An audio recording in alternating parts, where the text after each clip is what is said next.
यहाँ चाहिँ हाम्रो दिदी नाम के हो? प्रेमकित भुटिया दिदीकोमा आएको थिएँ। दिदीले हेर्नुहोस् आलु फुलकोपी अदुवा सबै यहाँ आज हामी फिल्ड बिचमा आएको थियो। दिदीले दिनुहुँदैछ। भयो भए बेच्न दिनुहोस्। यहाँ केटाहरूलाई फेरि बस्तीमा आयो भने चाहिँ यसरी आलुहरू पाउँछ। हेर्नुहोस् है, आलु चाहिँ यहाँ दिदीकोमा चाहिँ बन्दकोपी पनि बेसी भएर दिदीले चाहिँ गाईलाई दिँदैछ। फुलकोपी सबै ब्रोकलीहरू कसरी केजी बेच्नु हुँदैछ दिदी?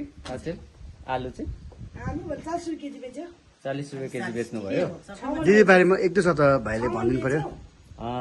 हामी यस गुम्पा सिमाना वार्डको प्रगतिशील किसान हाम्रो दिदी प्रेमकित भुटिया दिदीको घरमा आएको छौँ र उहाँले अदुवा पनि 10-15 मन फलाइसक्नु भएको छ।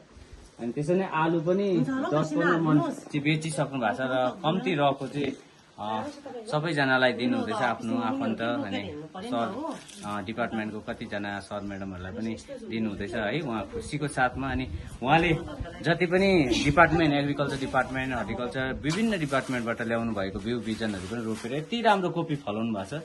उहाँले हिजोसम्म कोपी पुरा बेसी बेचिसक्नु भयो, 7-8 मन भन्दा बेसी बेचिसक्नु भयो र रहेको उहाँले आफ्नै छिमेकी आफन्तहरूलाई नै त्यसरी नै दिनुहुँदैछ। र उहाँलाई हामी यस्तो प्रगति गर्नुभएको देखेर हामी आज भिजिटमा आयौँ र धेरै अगाडिदेखि आएको र अझै हामी आउनेछौँ र हाम्रो डिपार्टमेन्टबाट उहाँलाई के कति सहयोग गर्नुपर्छ हाम्रो सर म्याडमहरूसँग भनेर सरसल्लाह गरेर उहाँहरूको हाम्रो अनुरोधमा उहाँहरूले हामीलाई साथ दिएपछि हामीलाई साथ जब दिनुहुन्छ उहाँलाई हामी सबै कुरो दिने कोसिस गर्नेछौँ।